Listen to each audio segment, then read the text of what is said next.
नमस्कार मंडळी, श्री स्वामी समर्थ। आज मी कोलंबी करते, हिरव्या ठेच्यामध्ये करते। मोठी अशी कोलंबी होती, तिचे असे मी 4-4 तुकडे करून घेतले या साईजचे।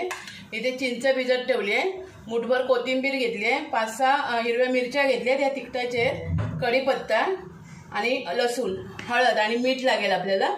आणि आता मी हे सगळं मिक्सरला लावून घेते। कोथिंबीर आणि एकदम बारीक नाही करायचे, असं जाडं भरडच बनवायचे। आता हे सगळं मी मिक्सरला वाटून घेते। तेल गरम झाले, गॅस कमी करते थोडा आणि कढीपत्ता टाकून घेते याच्यात।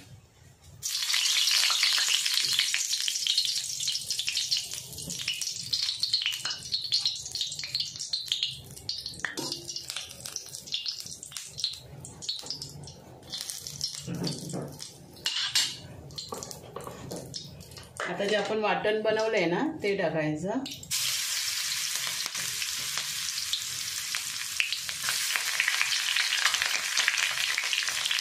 आपल्याला किती तिखट पाहिजे ना त्याच्यावर आहे। तर आपण ही ठेच्यावर करतो, ठेच्यासारखी करतोय ना कोलंबी, त्यामुळे आपल्याला किती तिखट पाहिजे तसं घ्यायचं। आता मी गॅस जरा फास्टच करते, म्हणजे हे व्यवस्थित परतून घ्यायला। तुम्हाला आलं पाहिजे तर आलं पण टाकू शकता, मी आलं नाही टाकलंय। आता याच्यामध्ये हळद टाकून घेते। हळद रंगासाठी टाकायची थोडी, आणि ही कोलंबी टाकते। ही कोलंबी शिजता अजून तो मसाला शिजला जाणार आपला। आणि अशी करून बघा एकदा।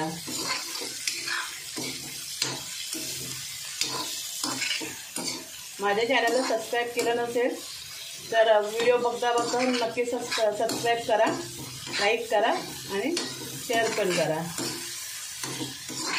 आणि कमेंटमध्ये सांगा, असं करा आणि कमेंटमध्ये सांगा की कशी होते कोलंबी।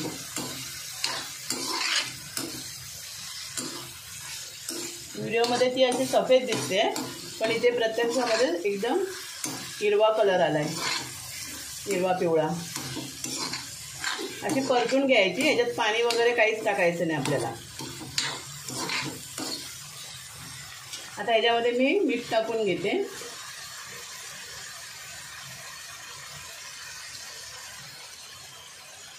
अंदाजाने टाकायचं मीठ, जास्त नाही टाकायचं, खारट नको व्हायला। आणि हा हिरव्या मिरचीचा ठेच्यामधली आहे, पण आपण याच्यामध्ये काय केलंय, चिंचेचा कोळ टाकतोय, कारण कोलंबीला वास असतो ना। आणि मच्छीमध्ये तर कोकम किंवा चिंचेचा कोळ तर पाहिजेच, मग आपण कोकम न टाकता इथे चिंचेचा कोळ टाकायचा।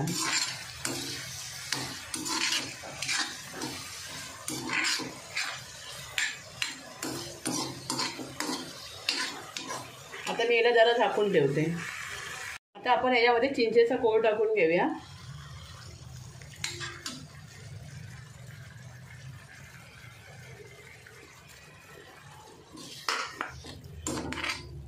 उग्रस वगैरे लागू नये ना, म्हणून थोडा चिंचेचा कोळ टाकायचा।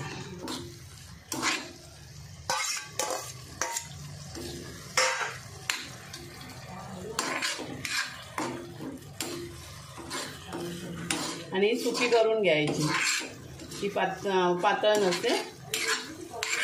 आता हिला सुकून घ्यायची पूर्ण। कोथिंबीर टाकून घेऊया आपण। कोथिंबीर मी वाटणात पण घेतली आहे थोडी, आणि वरून पण टाकते, म्हणजे दिसायला पण छान दिसते। आणि एवढी सोपी रेसिपी आहे ही, आणि नक्कीच तुम्ही करा आणि मला कमेंटमध्ये सांगा। ही बघा मंडळी, कोलंबी आपली आता सुकी झाली ठेच्यामधली। आता ह्याच्यापेक्षा सुकी नाही करायची, एवढीच ठेवायची, म्हणजे चपाती बरोबर किंवा भाकरी बरोबर खायला जाईल ते। एकदम सुकी केली ना की ती बुरबुरीत होणार, मग एवढं स्ट्रक्चर ठेवलं ना तिचं की खायला पण छान लागते। मी आता गॅस बंद करते। बघा मंडळी, ठेच्यामधली कोलंबी तयार झाली। आणि चवीला तर खूप अप्रतिम झाली आहे. जास्त पण तिखट नाही आणि जास्त पण म्हणजे कमी तिखट पण नाही आणि जास्त पण नाही आहे. एकदम बरोबर परफेक्ट झाली आहे. जे मी साहित्य सांगितलं तसंच घ्या. फक्त त्या वाटणातलं मी थोडंसं म्हणजे एक छोटा चमचा साहित्य काढून ठेवलं. व्हिडिओ तुम्हाला आवडला तर एक लाईक करा, शेअर करा आणि सबस्क्राईब करा. थँक्यू.